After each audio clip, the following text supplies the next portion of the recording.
Mažytė graži, užsispyrus merkytė atsisėda prie veidrodžio ir pradeda dažytis. Pabaigus makiažą ji naudojasi tą progą, kad mamos nėra namie, išrasa jos garderobą. Iš eilės matuojasi visus mamos rūbus ir maivosi prieš veidrodį linguodama klubais. Kambarys jos svajonėse pavirsta rūmais, o mamos suknelės madingiausiais kostiumais. Ji nužvelgia savo figūrą atidžiai, po to Klaudijos Šester nuotrauką pavydžiai. Slapčiausios jos svajonės gyvenimo kryžius, ji taip trokšta dirbti manekenę Paryžiui. Bet laikrodžio rodyklė artėja prie 6, tuoj tėvai sugrįš namo, reikia sėst prie pamokų. Ji sutvarko drabužius į ploną veidą dažytą, pavirsta vėl įprasta mažytė merkytė.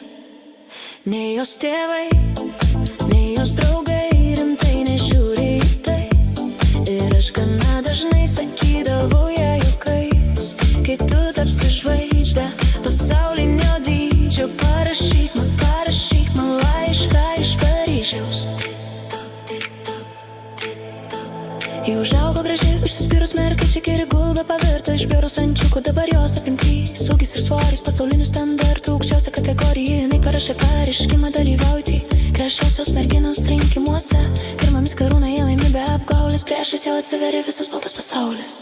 Nei jos tėvai, nei jos draugai rimtai nežiūri į tai. Ir aš gana dažnai sakydavau jai juokais, kai tu tapsi žvaigždę pasaulinio dydžio, parašyk man laišką iš Paryžiaus. Linksma graži, užsispyrus mergytė išvažiuoja į Paryžių karjeros daryti, su manim atsisveikindama ašarą braukia, ji nežino, kas jos svetimo išėlė laukia. Suskamba natom lietus, spalvomis nušvistangus, taip lengvai gyvenimas greit bėga. Kas gero, kaip tu gyveni, pasaulis mato tave gražią per Instagram story. Nei jos tėvai, nei jos draugai rimtai nežiūri į tai. Ir aš gana dažnai sakydavau jai juokais, kai tu tapsi žvaigždę pasaulinio dydžio, parašyk man laišką iš Paryžiaus. Nei jos tėvai, nei jos draugai rimtai nežiūri į tai. Ir aš gana dažnai sakydavau jai juokais, kai tu tapsi žvaigždę pasaulinio dydžio, parašyk man laišką iš Paryžiaus.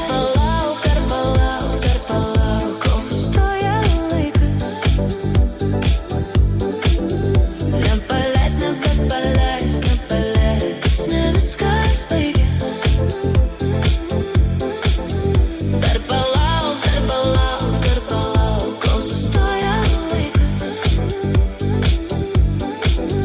Nepaleis, ne viskas baigės. Bėga metai, o pašto dėžutė tuščia. Ji pamiršo vieną mane čia. Taip niekada ji ir negrįžo, taip ir neparašė laiško iš Paryžiaus.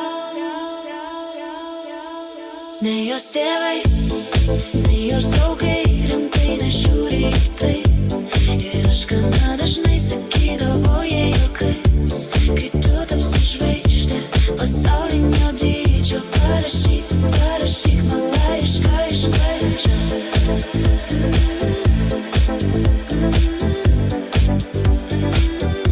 Laišką iš Paryžiaus.